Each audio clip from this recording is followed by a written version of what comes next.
Olá, o Câmara Livre toda semana conversa com personagens e as pessoas que convivem com a nossa comunidade nas mais diferentes atribuições e missões e ofícios do dia a dia. E a partir dessa troca de informações, a gente quer oferecer a você, na nossa missão pública, uma forma de olhar o mundo ao seu redor e observar por aquilo que você eventualmente não faz, como são estas profissões, essas missões e desafios da vida. Douglas Pastre Gonzalez, obrigado por nos atender aqui. Eu que agradeço pela oportunidade.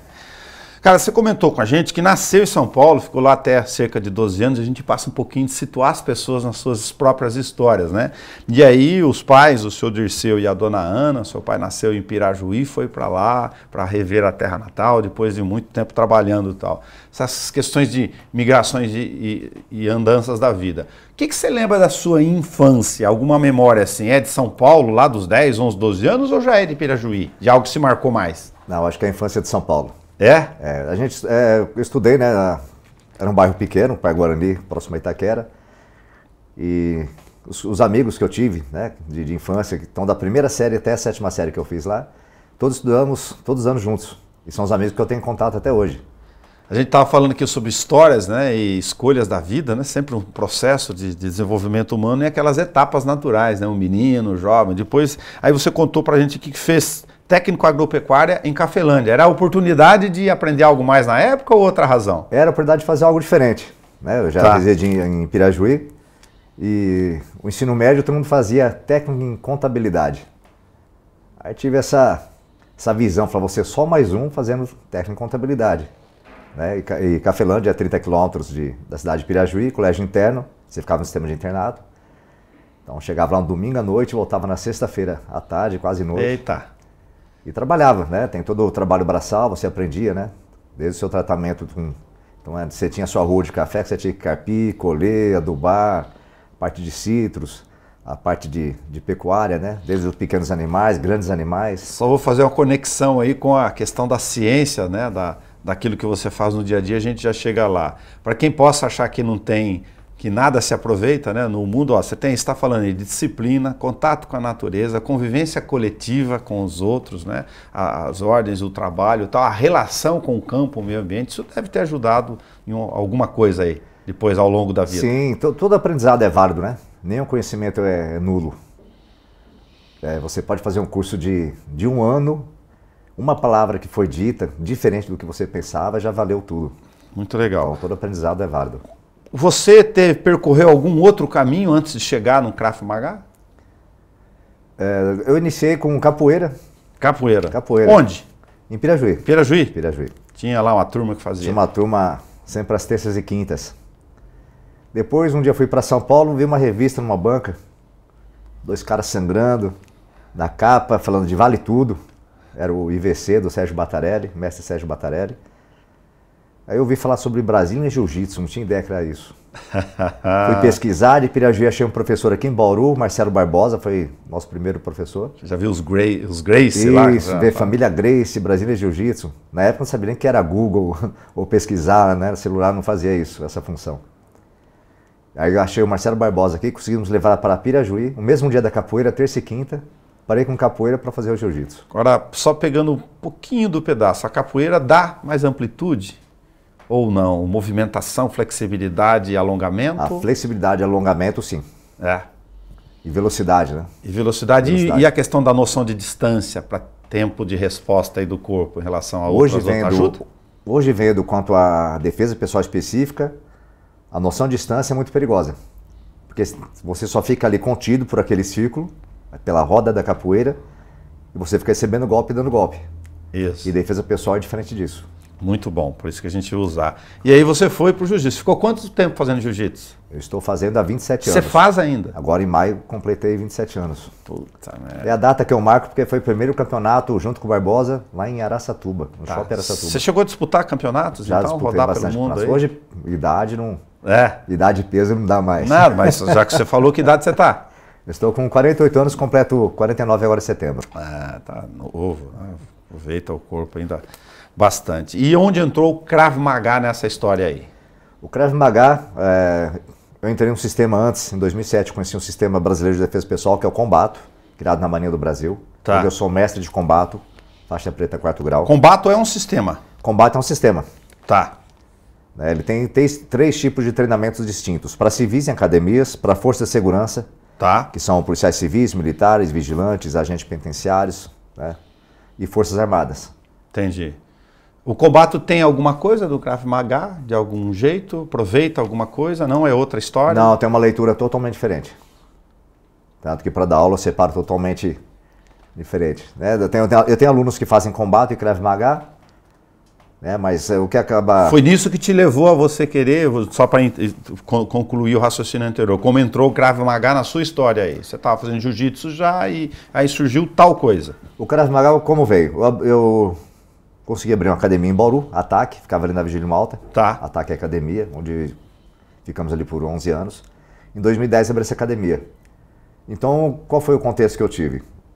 Como a academia era minha e eu daria aulas, né? Teve outros professores de jiu-jitsu, kickboxing, muay thai.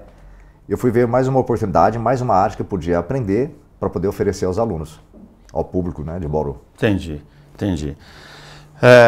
É israelense? Sim, é o sistema israelense. A origem é israelense? A origem é Israel. Tá. Eles usam o quê? Para o exército deles? É uma questão natural do dia a dia, como é o futebol para nós aqui, exagerando? Boa pergunta. Emil Lichtenfield, que é o criador do Krav Maga, nasceu em 1910. Tá. 26 de maio de 1910. Na Eslováquia, que era o antigo império do Austro-Húngaro. Tá. E ele sempre foi um bom lutador de jiu-jitsu, tá? Não jiu-jitsu. Tá. Wrestling e boxe. Então participou até de algumas competições, foi campeão de wrestling, de boxe. Depois teve toda essa parte da Segunda Guerra Mundial, né, essa parte que foi uma tragédia, né, o que Hitler promoveu no mundo, principalmente na parte oriental e na Europa. E como começou? Na Palestina não havia Israel ainda. Então na Palestina havia o povo judeu, né, o pessoal queria retornar e muitos foram mortos, tanto que pai de Imi, Samuel, foi morto nas câmaras de gás de Auschwitz, no campo de concentração de Auschwitz. Em 1942, havia o Palmar, que era um grupamento, né, não existia o Estado de Israel, era um grupamento de embate. Então tinha combate, mas não tinha armamento, não tinha como o povo se armar, não existia um exército israelense, porque estava sobre o domínio do exército britânico ainda. Em 1948 houve a independência do Estado de Israel, dia 14 de maio de 1948. Aí foi criado a IDF, Israel Defense Force. Aí veio a estratégia de juntar quem lutava, quem tinha alguma noção de combate corpo a corpo. E no início foram 11 instrutores, onde haviam duas denominações específicas para esse combate. Um era o CAPAP, quais somos representantes no Brasil, que significa Kravot Panim al Panim, ou combate face a face, cara a cara. Tá. E Krav Maga, que é combate próximo. Imi, quando se aposentou do exército em 64... Se eu for traduzir, desculpa, o Krav Maga, combate próximo, combate que eles usam como expressão. Isso. Próximo de corporal mesmo? É proximidade. Tá. Está na minha frente, a intenção é destruir o inimigo. Tá. Destruir ou anular ele? Anular no sentido de não impedir ou cessar o ataque ou então, o movimento? Eu tenho que pensar no povo de Israel formando o Estado. Lá era como estratégia de nação. Tinha o eixo inimigo, Líbano, Síria, todo o eixo inimigo contra Israel. Não aceitam, até hoje não aceitam, né, a formação do Estado de Israel. Se a gente for estudar toda a história geopolítica, isso continua até hoje. Mas vem dos primórdios e que o povo judeu está há mais de 5 mil anos em guerra. Então é uma dificuldade, né, aceitar isso ou dar palpite sobre isso hoje. Sim. Aliás, é muito difícil, só fazendo um parênteses muito interessante aqui, sobre a questão da capacidade humana de fazer leitura sobre o outro, né? A gente fala muito em resiliência no dia a dia, empatias, pôr no lugar do outro, mas a gente não considera esse histórico sociológico, né, emocional, de nação, de grupo, de tudo que eles enfrentaram. Não faz parte da nossa história essa realidade, né? A gente está vendo de fora e... Pô, esses caras só se matam. A gente tá de fora e dá palpite. Não estou dizendo que está certo, não é isso que a gente está fazendo juízo de valor, mas apontando como uma sociedade, né, muito mais antiga que a gente, enfrenta lá outra realidade. Né? É uma sociedade diferente, né? Sim. Ele já está no Velho Testamento, está cercado por todos, né, mais de 20 países inimigos. Mas você contava que aí a estratégia dessa formação do Estado de Israel entrou junto à questão de você ter capacidade de, não tendo armamentos e uma série de coisas, de ter capacidade de combater o inimigo. De se defender. De se defender. Isso, exatamente. Tá. Então o fundamento, o pensamento foi esse, não tinha armas. Então seria o combate próximo. Tá. Por isso que a origem, então, teria sentido, quando se fala em Krav Maga, para quem não conhece, não estou falando sempre por leigo aqui, de já pensar de origem que o conceito, tipo, ó, eu não estou falando necessariamente de ter armas, ou usar as próprias habilidades do corpo para poder agir. É usar movimentos naturais do seu corpo, né, e que possam atacar pontos diferentes do corpo do seu agressor, seu inimigo. Eu gosto de falar a palavra inimigo, é um contexto diferente. Claro. Né? A gente não trabalha nada de vínculo religioso, mas se eu pensar o que está no Novo Testamento, João 10:10, está escrito lá, o inimigo virá, senão para matar, roubar e destruir. Então o contexto de inimigo é o que a gente trabalha específico para se defender. Perfeito. Dessa agressão. Perfeito. Se eu fosse falar das questões principais do Krav Maga, que conceitos eu levaria em conta? Por exemplo, eu preciso explicar que essa defesa pessoal está baseada em alguns conceitos. Krav Maga, combate próximo. Ok? Krav Maga é para todos. Então, independente se você tenha alguma lesão, algo que te interrompa ou não permita você treinar uma parte esportiva, capacite, nós temos que adaptar os movimentos para que você possa se defender hoje. Entendeu? Entendi. Que a gente vê bem em academia. A pessoa chega obesa, acima do peso, fala, eu queria tanto fazer Krav Maga, mas não vou aguentar. Eu vou perder peso, eu vou andar de bicicleta, eu vou comprar uma bicicleta, quando eu perder os 30 quilos eu volto para treinar. O que vai acontecer? Não vai voltar nunca. Já pegou o gosto pela bicicleta, né?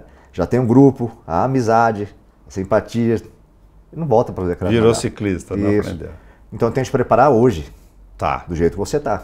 Você está querendo dizer que independente então do peso, do tamanho, da idade ou de alguma forma física, deficiência, enfim, mesmo do dia a dia, né? As pessoas não gostam muito de utilizar a palavra, mas eu ter alguma restrição de movimento por alguma razão, eu posso adaptar ou ajustar isso para a defesa pessoal. Necessidade. A necessidade. Sim.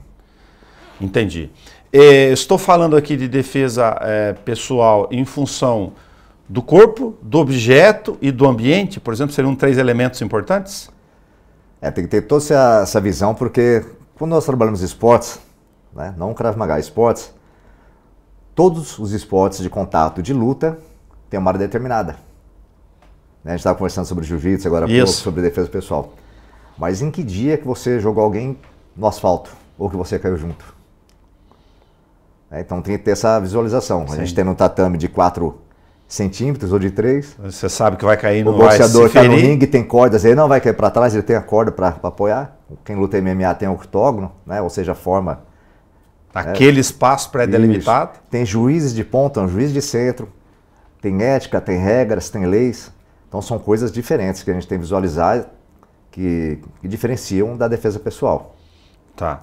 Lógico que lá eu tenho uma estratégia para querer vencer o oponente, né? Não é necessariamente o inimigo, e usando a expressão filosófica, durante um certo tempo sobre algumas regras e condições com as estratégias do dia a dia. Agora, eu tenho estratégias para formar a questão da defesa pessoal, isso que eu estou querendo dizer, em função do lugar onde estou, né? E das condições físicas, se tem outros objetos aqui no meio, e o outro, ou os outros ainda, colocar no plural. Eu tenho que pensar que pode ter mais pessoas, maiores, talvez armados, né, no maior número, e o pior, vão agir sob surpresa. Não é uma pessoa sua frente que cumprimenta e começa uma luta. Né? Entendi. A pessoa fala assim, que covardia, olha lá, chegou por trás. Mas a história é feita disso. Se a gente pegar um contexto, pessoas vê a pessoa brigando, o outro dá uma paulada na cabeça do outro, fala assim, que covarde, bateu com a madeira na cabeça do outro. Mas toda a história da humanidade foi feita com ferramentas.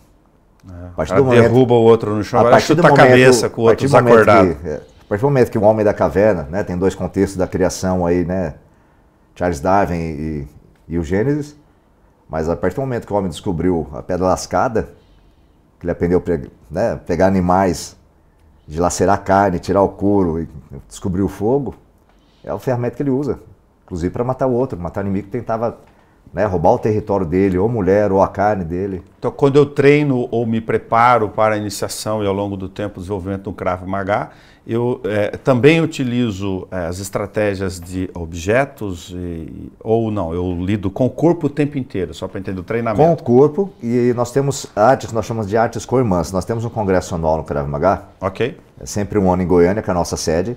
Né, o nosso presidente é o Verúcio Nogueira. É um ano em Goiânia, eu estou em outro estado. Então, ano passado foi em Goiânia, esse ano aqui será em Feira de Santana, na Bahia. Sempre tem artes co-irmãs. E o que acontece? Sempre tem os fundamentos, tem a apresentação e treinamentos com outras artes para você possa visualizar e aprender e ver as diferenciações do Krav Maga. Senão você fica só engessado. Tá. Você fica... Né, eu vou lá e coloco um cara visão de túnel tem especialização de judô, por exemplo, para poder saber lidar com isso. Então, ano passado nós tivemos taekwondo, Kali Silat, que é uma arte tribal de trabalho com facas e bastões, taekwondo, e eu passei um pouco da parte de faca, parte de desarmes de armas de fogo, tanto armas longas, fuzil, quanto armas curtas. Então, são técnicas que são passadas e treinadas, são adaptadas à nossa realidade, para que você possa utilizar no dia a dia. Você falava aqui de uma questão de um fundamento, né? Vale até para jogar futebol, que eu estava comentando com ele aqui fora do bastidor. Se você repete e mantém a tua atividade física, lógico, o teu corpo, né? Reação motora, reflexo, tudo está mais afinado. Vou usar isso para arma, né? Saio, coloco a farda, vou trabalhar, retiro, vou para casa e guardo. Isso não é treinamento. Você tem que ter uma repetição, né, uma memória neuromuscular aí. Então a repetição, que eu sempre digo, a repetição leva à perfeição. Então o que é mais hábil para mim? Poucos golpes e muito bem treinados. Bruce Lee falava isso. Tá. Melhor aprender um soco treinado 1000 vezes que aprender 1000 socos treinado uma vez. Tá, então a repetição leva à perfeição. O Krav Maga, então, como outras habilidades aí, chamar de artes marciais e outras especialidades, ele identifica pontos frágeis também. Isso, nós tocamos principalmente pontos que o esporte não deixa. Então, o primeiro golpe no primeiro dia de aula, chute na genital. Entendeu? Então, o que eu tenho que fazer com uma menina de 12 anos, consiga parar um homem adulto. Ok. Então, são pontos estratégicos, nós chamamos de pontos de dor e pressão. Então são chutes, articulações de joelho, explicamos sobre articulações, que é patela, ligamento cruzado, anterior, posterior. Como usar, né? Senão e como utilizar. Vai dar chute errado, vai quebrar a tíbia, vai... Isso, eu tenho que movimentar, distanciar, atingir o golpe. Se eu conseguir distanciar e correr e pedir ajuda, ou entrar no lugar perfeito, né, que me socorra, melhor ainda. Você deu um bom exemplo, tá? Da mulher em relação ao homem, infelizmente, né? A gente está falando aqui, não precisa ficar gastando o tempo do programa da quantidade de violências domésticas, sexuais que tem no dia a dia de preparar a mulher. Uma parte do público feminino que chega para você fala, poxa, mas eu não tenho jeito para nada, eu não sei nem manusear, né, enfim, ou um objeto no dia a dia, quem dera uma espada, alguma coisa, para ela adquirir o corpo, como a gente disse aqui, tem que ser treinado a saber se movimentar, né? Ou não chega esse tipo de gente lá, fala, eu não sei nada sobre nada, não sei nem como... A mulher tem uma grande dificuldade, ela tem uma grande dificuldade. Para quando a gente fala de defesa pessoal, se pegar vídeos de academias de amigos nossos aqui, eu chamo de amigos, né? Porque somos uma família que trabalha com esporte, saúde, né? Tá. Você vai ver mulheres, vários tipos corporais, treinando kickboxing, jiu-jitsu, muay thai. Muay thai tem muito. Isso. Quando se fala em defesa pessoal, o número é muito reduzido. Porque quando ela vai no muay thai, a função dela é fazer amizade, é um dos fundamentos para a academia, fazer amizade e perder de peso. É condicionamento físico, é saúde. Tá? É familiarizar com outras pessoas ali. E ela põe equipamento, põe atadura, põe luva, né? E fica lá no aparador fazendo movimentos. Soa, é desgastante, é alegre, né? A endorfina entra no seu corpo, serotonina, ela sai, tem bom-estar. Sai maravilhada. Quando você está em defesa pessoal, tem que prepará-la para outro contexto, para a realidade das ruas. O estresse. Então, quando eu falo assim, você vai pegar aqui do braço, vai enfiar o dedo nos olhos. Na maioria das vezes ela vai fazer cara feia, vai engolir seco e falar assim, nossa, mas aí vou machucar o olho do moço. Até ela entender que esse moço é um agressor e pode ter várias afinidades violentas aí contra ela, seja sexuais, um roubo, tem uma gama muito grande aí de violência. Então, na parte de defesa pessoal fica diferenciado para treinar mulheres. Entendi. De que forma, para a gente poder aproveitar a sua experiência, que daria um programa longo só para a gente pegar algumas coisas do dia a dia, de que forma a distância no Krav Maga faz diferença? Se eu me aproximo mais do agressor, ou se ele vem em minha direção na ação e eu vou fazer, portanto, uma reação ou uma prevenção, ou se eu preciso... Tem um cidadão que entrou no seu quintal, você vai lá deter ele, mas vamos falar primeiro da distância. A importância de como lidar a estratégia da distância dependendo da situação. A distância ideal qual é? Na verdade, Jimmy, quando criou o Krav Maga, ele criou 15 regras para o Krav Maga. Uma delas é esteja sempre a um passo do seu inimigo. Tá. Esse passo é um passo mesmo? A distância o passo seria a distância de você não me atingir com perna, eu não atingi-lo com perna. Tá. Aí sai aquela diferença que eu falei da capoeira. Que eu estou na distância, se você chutar minha cabeça, eu chuto sua cabeça, você entendeu? Então eu estou a um passo maior, porque eu não quero ser atingido. Agora, mas se você não vai atingir, se você não vai ser atingido, você também não vai atingi-lo. Se ele é meu agressor, ele tem essa vontade, ele que vem até a mim. Então quando ele se deslocar, movimentar a direção ao meu corpo, eu vou defender. É por isso que eu uso primeiro membros maiores, né? Joelho, genital, ou um chute alto no queixo. Tá. Aí tem as diferenciações. Você deu uma boa situação. Primeiro é onde eu estou falando de defesa pessoal, com alguém vindo tentar me agredir ou por alguma razão tentar me machucar. Isso. Tá. Então a primeira coisa é a distância correta para não ser atingido. Legal. Se eu pegar qualquer outra arte, luta esportiva, eu faço exemplos, viajando bastante, acabei de dar um curso sobre facas em Osasco.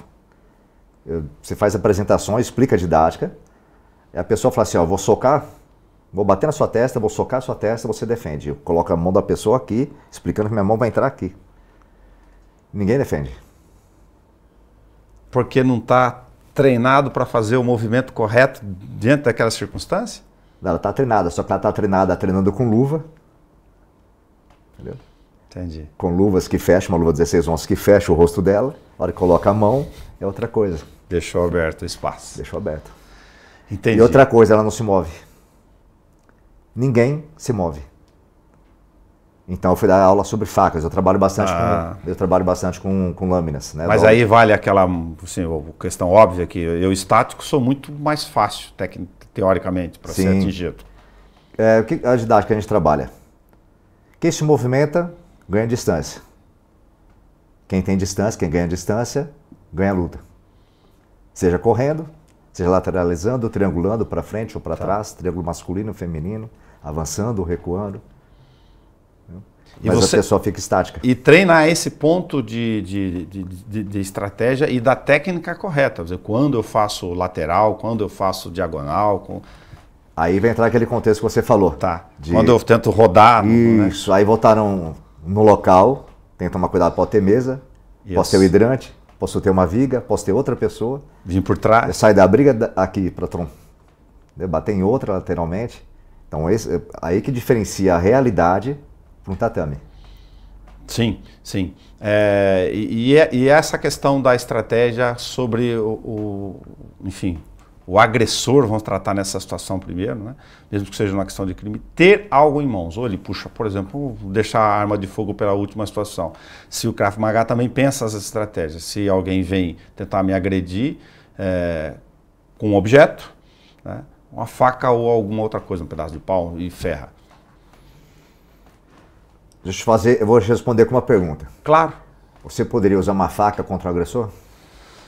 Eu não teria habilidade nenhuma para manusear a faca em relação a ele. Mas você poderia portar uma faca aí? Eu não usaria porque a chance dele de transformar uma arma contra mim seria gigantesca, exatamente pela minha inabilidade. Isso que é o ideal a gente falar. Eu vi agora o Major De Luca na Record falando exatamente sobre ferramentas. Os caras, né, foi dar um treinamento, comparando uma empresa, comparando o equipamento, não usaram. E passaram notas falsas. E compararam o equipamento para detectar a nota falsa. Tá. E na farmácia passaram uma nota de R$200, tudo filmado. Só que não deram treinamento para os funcionários. né? Então eu tenho que ter essa habilidade. O que é essa habilidade? O que eu digo para habilidade?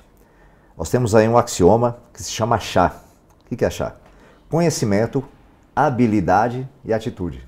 Legal. Tá? Conhecimento. Peguei a receita do bolo. Li. Habilidade. Aí está escrito lá, coloque 2 ovos. Peraí, é o ovo com casca? É só a gema? É a clara e a gema? Joga a casca fora ou põe só a casca? Eu coloco os 2 ovos na tigela primeiro ou ponho óleo embaixo para... Entendeu? Habilidade. Eu tenho que saber fazer. A sequência atitude. Correta. E atitude. Se você não quiser fazer, você não vai fazer. A gente sabe de policiais que, né, às vezes, por causa até da legislação, fica difícil, não consegue se defender com a própria arma de fogo. Né? O cidadão tem um bom canivete, uma faca, um bastão ou uma vassoura, seja o que tem ali na sua visão, ao seu alcance, não consegue porque não tem atitude. Então tem que ter o conhecimento, a habilidade e a atitude, é o que você falou. Se tiver uma boa faca, você tem que saber como utilizar, para que utilizar, contra quem utilizar, em que momento. Porque a legislação me permite isso. Sim, sim. Se eu pegar o artigo 25 do Código Penal Brasileiro, que diz ali no caput dele, a caput em latim é a cabeça do artigo, é a legítima defesa. Usar os meios necessários, arma de fogo, faca, bastão, um carro. Para me defender.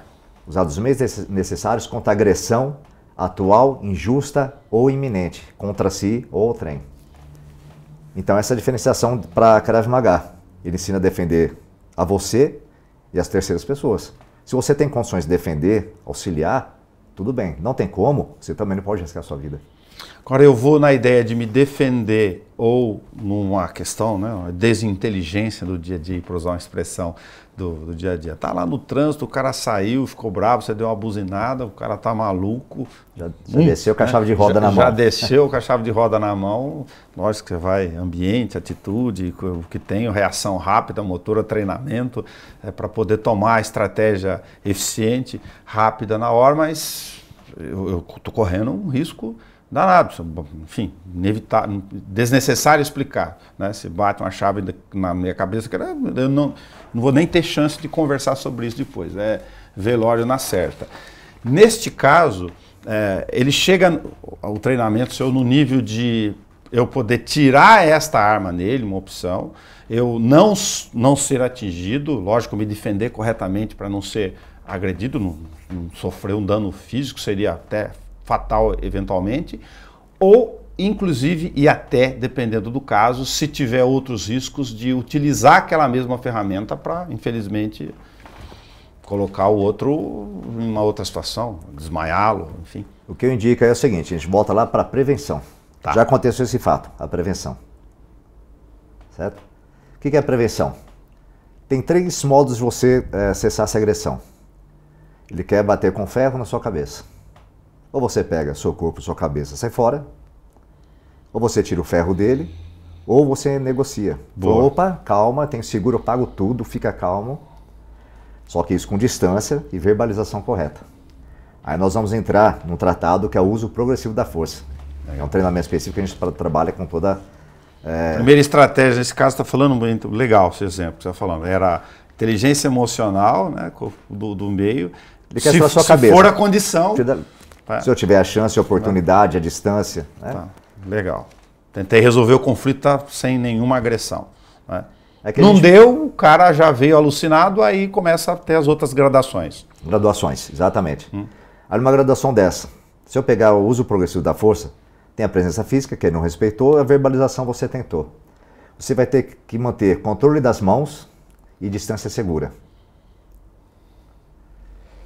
Não conseguiu, você vai entrar para técnicas de submissão, que seria agora o Krav Maga. Você vai entrar com soco, chute, chave de braço, jiu-jitsu, vai entrar com o matalhão, o armlock, vai puxar o braço dele, tirar a chave, vou dar no leg lock, vou pegar o joelho dele, vou dobrar, vou montar nas costas, né? Vou apagá-lo, não sei se vai apagar, Sim. Você vai ligar um 90. Vai inutilizar ele, vai. Conteve a injusta agressão, certo? Mas você tem que lembrar que lá no artigo 25 fala que é iminente. Na maioria das vezes a pessoa quando fala assim, ó, vou cessar essa agressão, a pessoa se aproxima e espera ele levantar esse bastão, esse objeto para tentar defender. Iminente é quando ele saiu com a chave de roda, é você pular no peito dele primeiro. Porque ele já está para te agredir. Tá. Aí nesse caso você faz, lógico, tecnicamente falando em discussão, que é um preparo emocional, né, mental, tal, decisão em frações de segundos ali, entre todos esses fatores. Eu estou querendo dizer o seguinte, que a maioria das pessoas, né, por razões simples, e a maioria do bem no dia a dia, não está nem mentalmente imaginando que vá passar por uma situação dessa. Não. E aí como é que o Krav Maga entra nessa história, né? Porque você está treinando alguém para falar o seguinte, olha, isso pode acontecer com você, mas na vida, no dia a dia, senão seria uma loucura, a gente, graças a Deus, nem está pensando, nem quer que passe por uma situação dessa. Ou seja, eu estou despreparado de fato sobre todos os fatores. Todo aprendizado, primeiramente, ele é psicomotor. Eu tenho que saber porque eu estou fazendo isso, para quê, contra quem, que condições. Não deu, eu fujo, volto na prevenção. Aí eu vou entrar na ação. Mas a primeira coisa que tem que trabalhar é psicológico. Então a gente tem um grupo aqui da nossa academia que a gente faz vídeos, né? Tem esse vídeo que rodou aí para todo mundo ontem, esses dias é para os policiais. Foram fazer abordagem, para quem não viu, né? Tinha dois basicamente em pé, muro, os policiais saindo da viatura, um deles resolveu partir para cima do outro. E esses dois policiais foram, né, tentar ali inutilizar ou imobilizar o sujeito, ele acabou tendo acesso à arma, né? Tragédia aí. Então o que a gente tem que trabalhar? A parte psicológica. Quando a gente fala que Krav Maga é para todos, dificilmente a pessoa absorve. A pessoa vem, muitas vezes, a pessoa na academia, ela quer ver o Krav Maga, ela vê um vídeo no YouTube, ela fala, é isso que eu quero fazer, quero ser bom igual esse cara. Filme é uma filme é uma didática, é uma coreografia que é treinada várias vezes, é filmada com takes, né? Quando você o perfeito, o diretor grita, corta, é essa que a gente vai utilizar. Claro. A pessoa acha que aquilo ali é real, e realmente pega o braço, quebra, outro continua lutando, não é. Na realidade é mais dura. Sim. Um soco de mãos no nariz é um soco. Não tem luva, não tem a proteção, não tem atadura. O cara só bater, ele machuca a mão dele. Vai machucar a mão, exatamente. Ele, inclusive, vai se inutilizar, vai ter Por que você utiliza atadura e luva, você sabe, no esporte? Questão de proteção, basicamente, não é? Proteger quem? O nariz do seu coleguinha ou do... Não, tua mão. A sua mão. Tua mão. A hora que acontece, na realidade, você tocar contra o crânio, que é para proteger um órgão, né, mais importante que o cérebro. Muito mais forte que o teu. Metacarpos vai... Quebra. E um leva o outro. Então, a realidade é bem mais dura, né, e dolorida. A luva é só questão de força para ir na cara do outro, né? Você tem um outro sistema de proteção aqui. Proteção para você. Do membro para você. Muito legal. Que peso tem o uso, ou que importância tem o uso das mãos aí numa hipotética situação de defesa pessoal do dia a dia? Aquele que não sabe, se eu penso o seguinte, eu estava falando de jiu-jitsu para você, se o cara me der o braço solto, né, ele acabou de me dar uma oportunidade gigantesca de eu imobilizar ele, Sim. Se ele não souber usar. Para nós as mãos, você acabou de movimentar muito bem, aí é um grande exemplo. Se eu pensar em provas testemunhais, olha onde eu vou entrar. Todo mundo vai entrar que eu não estou socando, eu estou verbalizando, estou pedindo calma. Tanto que, para você ter uma ideia, a posição defensiva do Krav Maga não são punhos fechados, são mãos abertas. Então as provas testemunhais, né, todo e qualquer um do povo pode ser testemunha. Então eu estou pedindo calma. Não quero briga, eu pago, eu conserto. Né, quando entrar naquele contexto do trânsito. Isso, do trânsito. Então não fecho. Você sai da posição de vítima para um agressor em potencial. Sim. E hoje com celular, com câmeras no comércio, vai tudo contra você. Claro. Agora, se você estava pedindo paz, mas for necessário, preservar até a vida do outro que está louco, num surto psicótico, com problemas psicossomáticos, num dia de fúria, não sei o que aconteceu com ele, não conheço, né? Então talvez até faça isso para preservá-lo. Tá. Entra a questão do treinamento, aí como é que vocês lidam com estratégias, falando para você no dia a dia, você chega num grau de autoconfiança, né, que depois você tem que usar isso com habilidade, né, nessa fração de segundos, dependendo da história. Não, eu sou bom, eu luto, aí o cara puxa uma faquinha na mão lá, é um noiazinha, mirradinho da vida. Como vocês lidam com a autoconfiança? Calma lá, eu te treinei. Mas agora, vamos ver como é que você vai achar que porque o cara puxou uma faca e não sabe nada, que você vai imobilizá-lo com facilidade. Tem uma coisa muito importante, além da autoconfiança, que a gente tem que trabalhar primeiro, a inteligência. Eu tenho que sair vivo. Então, quando a gente trabalha defesa pessoal, está falando de Krav Maga, a gente está falando sobre sobrevivência. Legal. Não estou disputando medalha. Já fiz alguns cursos em que a pessoa fala assim, não, você vai levar 2 facadas, mas pelo menos um soco você acerta nele. Eu não... Vai furar o bucho. Você quebra o nariz dele. Não tem. A gente acabou de ver, né, anos atrás, o nosso presidente aí, ele foi, né, uma perfuração, só não morreu porque foi helicóptero pro Einstein. Sim. Até hoje está fazendo cirurgia. Deu sorte por centímetros, às vezes, né? Entendeu? Então, daí a pessoa fala, não, você vai levar 2, 3 facadas, mas dá um soco nele que daí você apaga ele. Como? Com dor? Que reação que eu tenho? Então sai da realidade. A pessoa tem horas que, né... Você tá um exemplo que não tem nada a ver com Krav Maga, mas é real, porque eu me lembrei aqui no meio que você está falando de um amigo. Tem um amigo, enfim, ele vai saber que estou conversando dele, mas para preservá-lo aqui, ele ia sempre pro mesmo sítio, aqui perto de Piratininga, e conhecia a turma da Redondeza ali, então não era desconhecido, inclusive a turma que faz o percurso, trabalhador rural, aquele que vai lá ajudante, né? E tinham 2 que ele conhecia, estavam passando com a caminhonete e pediram carona. 2 jovens, que ele já conhecia. Infelizmente, um tentou entrar pela porta, que ele diminuiu a velocidade, o outro subiu aqui do lado dele e tentou dar uma facada, pegou no pescoço dele. A sorte dele, porque o destino, circunstância, alguma razão, ele acelerou, cortou aqui centímetros de pegar a carótida e sobreviveu.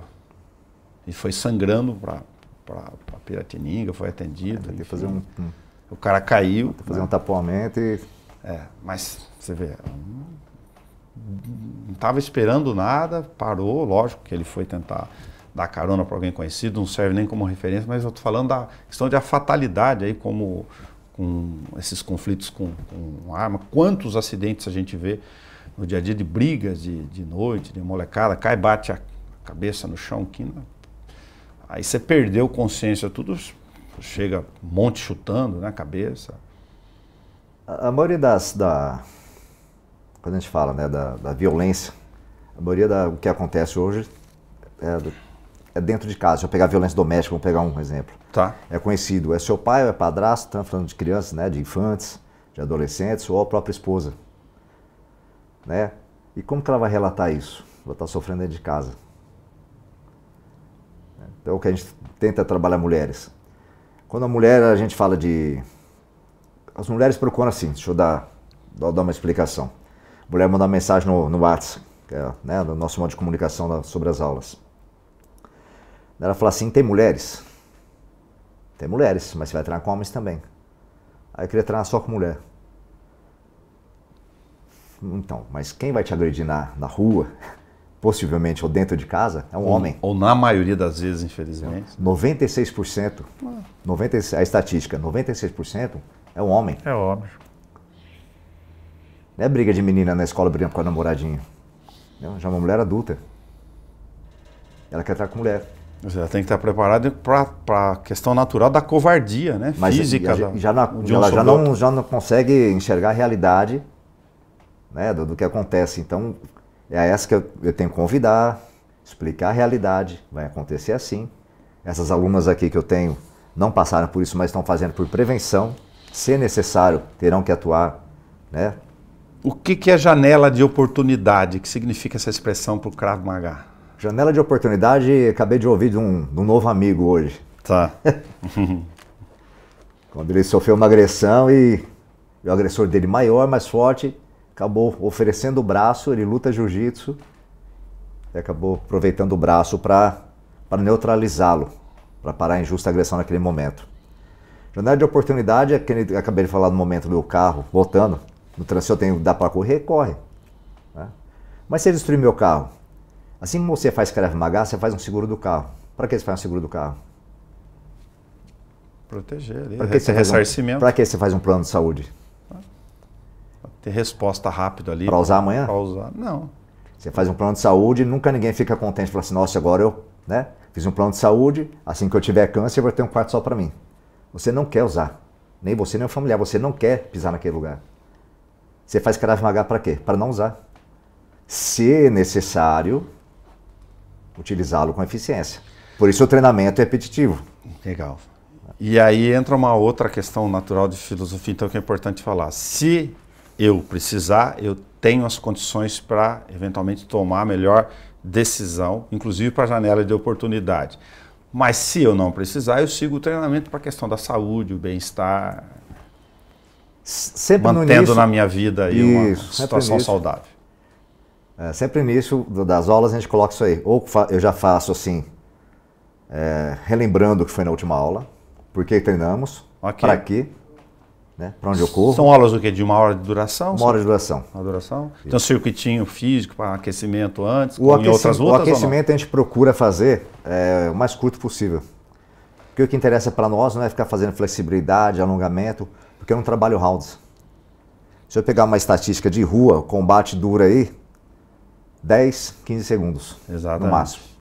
Tá. Então eu não vou fazer rounds de boxe profissional, 12 rounds de 3 minutos. Então por isso que o pessoal fica correndo na rua e fica 3 minutos no saco. Para mim interessa isso. Eu tenho que ser rápido, bater 15 segundos no aparador e correr. Da explosão de 10 metros. Da explosão de 10 metros dentro da academia. O que eu preciso é isso. É chutar a genital e correr 10 metros. E não olhar para trás. E corre. Velocidade. Então é uma diferenciação, né, muito grande do contexto de esporte porque a gente pratica. Perfeito, perfeito. Como toda habilidade, posso classificar de arte marcial? Não tem nada a ver. Nós chamamos de sistema de defesa. O Krav Maga é um sistema de defesa pessoal, sistema israelense de defesa pessoal. Ok. Como eu tenho aprendizados e trocas de informações naturais entre todas as outras, né, artes marciais, inclusive do meio, eu posso, no sistema de defesa pessoal, ter elementos dessas outras todas. Pode ter do jiu-jitsu, pode ter do judô, do karatê, ou não tem nada a ver? O que é passado aos alunos? De movimentos base e tal. Sim, é passado por quê? É necessário reconhecer que um lutador de jiu-jitsu vai tentar um mata-leão contra ele. Mas se ele não sabe sentir no pescoço que é um mata-leão, como que ele vai sentir um mata-leão? Ele tem que levar ele tem que o saber mata-leão. Isso, ele tem que saber aplicar um mata-leão no colega aplicar nele, para ele aprender a sair. Na verdade, você vai sair contra a tentativa, né, do golpe que eu acabei de falar agora, que seria o mata-leão, com uma técnica de estrangulamento do jiu-jitsu.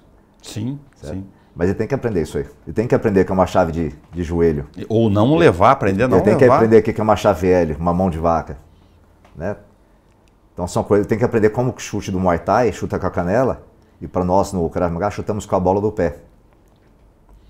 Da sola do pé mesmo? É a bola do pé. A bola do pé? A parte muscular abaixo dos dedos. Tá, ok. Karif, Kol Kafar Regra, perdão. Uma das 15 regras, Jimmy. Usando aqui para quem está vendo em casa, a gente está falando da bola do pé aqui. Isso, essa parte. Na parte isso. posterior, da sola mesmo. Da sola. Da sola. Abaixo dos dedos. Agora tem a parte mais dura é a do... Aí seria o do calcanhar. Calcanhar. É uma baita potência isso. Né? Se eu consigo fazer um chute com habilidade com o calcanhar. Né? Depende dos movimentos que eu consigo fazer com isso. O que a gente faz bastante com o calcanhar? Beitar, requear e akev. Que é um pisão com o calcanhar dilacerando o peito do pé do agressor. Aí eu coloco para a realidade. Agora imagina você de vestidinho, bonita, na noite, engraçadinho, vem te abraçar. Você vai enfiar o salto e bater, porque diminui a distância. Você não vai dar soco, não consigo dar cotovelada. Então são realidades, a gente está falando de objeto? Sim. São realidades. Sim, sim. Com o nosso sapato macio, se eu pisar, vai ser pouco lesivo. Então se eu colocar para a realidade de uma mulher... Eficiência com ações pontuais de acordo com o que eu tenho. Então o ponto vai ser mais lesivo, dependendo da ferramenta que eu estou utilizando.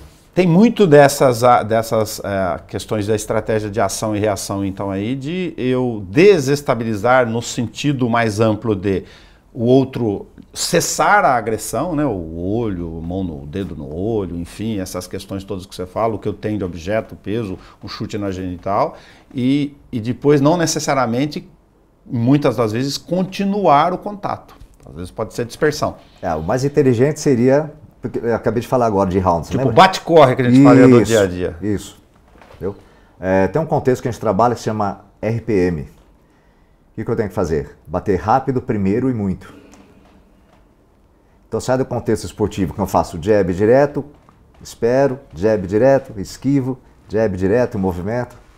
Se você viciar sua mente nisso, você criou essa memória neuromuscular, você só vai conseguir fazer isso. Então o que a gente faz? A explosão, né? Eu falei do treino de 15 segundos, é a explosão. É bater 15 segundos e correr. Isso aí. Então já é uma outra dinâmica que é feita. Seu corpo fica preparado para isso. E você falou de uma coisa fundamental, eu estou falando por gostar de entender um pouco do horizonte, né? Enfim, não sou lutador nada, mas eu conheço muitos amigos do meio que já conversaram com a gente aqui. O Shogun sentou aqui para conversar com a gente sobre isso, né? Ele falou, o que você faria de tal situação? Só para, com Maurício Shogun, para situar alguém. De que você tem, então, né, nessa questão, e uma mentalidade completamente diferente do que a gente fala do dia a dia, de tempo de luta, tempo de combate, não tem nada a ver com isso. Para atiradores, vou explicar, também sou IAT, instrutor de armamento e tiro. Então, para atiradores, para sobrevivência, tanto urbana quanto administrativa, com arma de fogo, a gente tem que colocar aqui o mindset de combate. Uma palavra hoje que está sendo vendida em cursos. Tá. Né? Eu tenho que ter a mentalidade de combate. Se você não tiver a mentalidade que possa acontecer, né, de ter essa leitura. Tem uma leitura que a gente trabalha no Krav Maga que é a seguinte. Qual a leitura que é feita no Krav Maga? É longe, médio e perto. O cidadão comum ele vê o quê? Perto. Aí você pega no dia a dia, a pessoa está com fone, já não está ouvindo, então já tem uma distração, né? Já tem uma distração no círculo dela, que já diminui o círculo de segurança dela. Além da audição, o visual, ela está no celular. Então ela não vê nem o perto. Na hora que ela bate a cabeça no poste, que ela vai perceber que aconteceu. Entendeu? Então, para nós... E vocês chegam a abordar esses vícios do dia a dia de comportamento? Sim, isso bolsa... O celular é fatal, né? As desatenções como aí. Portar onde carregar, entendeu? Eu nunca você vou... se distraiu do mundo, parece óbvio, mas você distraiu do mundo exterior próximo do ambiente, dançou, virou um alvo fácil. Vou falar que eu utilizo, então, né, a palavra é exemplo, mas o exemplo arrasta, né? Então, eu nunca vou utilizar um celular na rua. Meu celular está no bolso. Tocou, precisei atender, estou aqui no centro, eu entro numa loja, peço licença, vou atender, eu ver o que aconteceu. É uma estratégia. É uma estratégia. Muito legal. Agora eu não posso deixar... O que eu faço, uma criança treina comigo tem que fazer. Só para citar aqui no camarim, a gente não perder, a gente vai falando um monte de coisa, vai se empolgando na história. Você tem aí 27 anos de jiu-jitsu, um Krav Maga, enfim. A gente chama de mestre? De mestre eu só sou... É porque é uma... Tem uma forma de classificar. Isso. Eu sou mestre de combate, que é uma arte que eu dou aula. Eu sou mestre com o título de mestre, dado pelo mestre Paulo Albuquerque. Sou faixa preta 4º grau. Que é a defesa pessoal que a gente aqui no Brasil desenvolveu mais ou não tem nada a ver? Foi criada na Marinha do Brasil em 1998 pelo mestre Paulo Albuquerque, que é gaúcho e reside atualmente no Rio de Janeiro. Além de tudo isso, você tem 25 anos, bodas de prata, completando agora de agente de segurança penitenciária. Vou comemorar com festa. Dia 20 de julho, comemoro 25 anos de agente penitenciário, agente de segurança penitenciário da Secretaria da Administração Penitenciária, com muito orgulho e amor. Douglas, de que forma esse desenvolvimento da capacidade da inteligência emocional, né, da questão neurotransmissora do dia a dia, de você estar preparado para estratégias, eu não digo de precisar usar lá, não é disso que eu estou falando, te ajuda emocionalmente de ir num ambiente de alto estresse, de energia ruim, né? Infelizmente, por várias razões, a questão da violência por si só já é horrível. Isso te traz alguma coisa para você equilibrar mais no dia a dia, o fato de você ter essa formação? Tem que trazer muito equilíbrio. Porque as pessoas acham assim que você luta, você obrigatoriamente é obrigado a entrar para bater. E a minha função não é essa. A função minha e dos meus colegas não é essa. A função é manter a ordem, né, e a disciplina no ambiente prisional. Fica difícil. Você pegar um plantão com 12, 15, 18 homens, para 1.200, 1.500 presos, é um ambiente difícil. Então vai dar uma pessoa do bem para 150 pessoas que pensam, maquinam, né, e só visualizam em fazer o mal. E para quem nunca passou, e tomara que não passe por essa circunstância, é só imaginar o que é você ficar... O ser humano não foi feito para ficar enclausulado, né? Não foi feito. Ninguém foi feito. Para ficar... Eu já sou contra... Quando eu vejo um homem prender um passarinho, eu já fico... preso no dia a dia. Entendeu? Eu acho que nenhum animal nasceu para isso. Você é docente da escola penitenciária? Sou docente da Escola da Administração Penitenciária, EAP, há 20 anos já. Agora em setembro completo 20 anos. Tá, como você vai chegar no cinquentão aqui, que a gente está falando no tempo, a gente falou de obeso, de tamanho, de idade e tal. É possível ser um bom estrategista, ou conseguir me defender, ou conseguir me prevenir satisfatoriamente com o Krav Maga, mesmo que eu tenha os seus 60, 70 anos? Sim, é possível. É possível. Porque o aprendizado que a gente está falando, primeiro é a prevenção. Se você acha que vai ser dando mortal piruetas duplo mortal escarpado, vai se jogar e vai voar. Não é, o objetivo não é esse. Entendeu? Então o Krav Maga, quando foi criado, o Ime ele era fascinado, ele gostava muito de chute altos. Então ele fazia chute voador, chutar a cabeça, chute no queixo, chute lateral. Tenho 60 anos, não vou conseguir fazer isso, professor. Tá, mas você consegue elevar sua perna e chutar o joelho de alguém? Isso eu consigo. Você está fazendo Krav Maga. É a base do Krav Maga. Nenhuma casa se levanta sem um bolo alicerce. Nenhuma árvore fica de pé sem uma boa raiz. A base, você tem que ser perfeito. Que legal. Pastre, para quem não sacou ainda da nossa conversa aqui, tem um pedaço italiano e um pedaço espanhol na história do González. Pastre dos avós maternos. Imigrantes vieram para cá? Alguma das partes da sua acho que os pais dos meus avós. Entendi. E González, realmente, dos meus avós, que vieram da Espanha, os pais dos meus pais, do meu pai. Douglas Pastre González. A gente tirou um monte de curiosidades aqui do dia, espero que quem nos acompanhou tenha aproveitado bastante isso. A gente vai acabando, não vai esgotar tudo, nem de longe, né? Um processo tão estratégico e profundo como esse. Mas se eu não perguntei alguma coisa que você tenha vontade de falar, por favor, diga. A primeira coisa que eu gostaria de falar, te agradecer novamente, tá? Agradecer a Deus pela oportunidade, por ter saúde, por ter a oportunidade de conhecer as artes marciais, as lutas. É um convite que eu faço aos colegas e você vê, ninguém procura, ninguém faz uma atividade, você vê colegas adoecendo, indo embora, nos deixando. A humanidade está cada vez mais doente, né? A gente pegar a história, eu vi esse dia uma foto dos anos 40, todo mundo de terno e gravata, bonito na Avenida Paulista, né? Aqueles carros, o bigodinho, né? Aquele carro antigo da Ford, as mulheres de longo vestido. Então só pessoas de dinheiro, tinham 6 carros, todo mundo andava a pé. Hoje a pessoa não anda 2 quadras se não pegar um Uber. Então as pessoas estão deixando a saúde de lado. Não é para vender o que eu faço, não. Procure uma atividade. Procure cuidar da saúde. Não há amor maior do que se tratar, do que cuidar de você mesmo.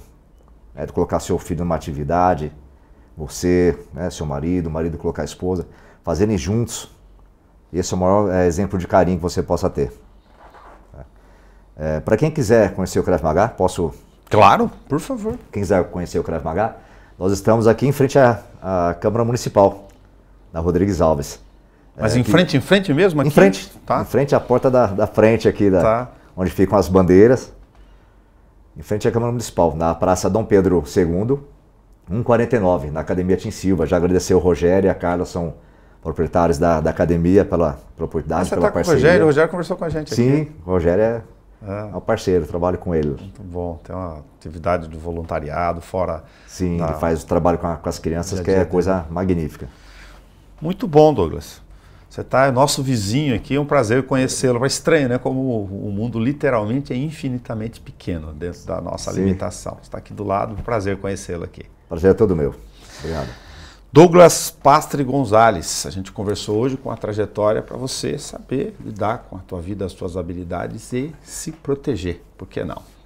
Até o nosso próximo encontro.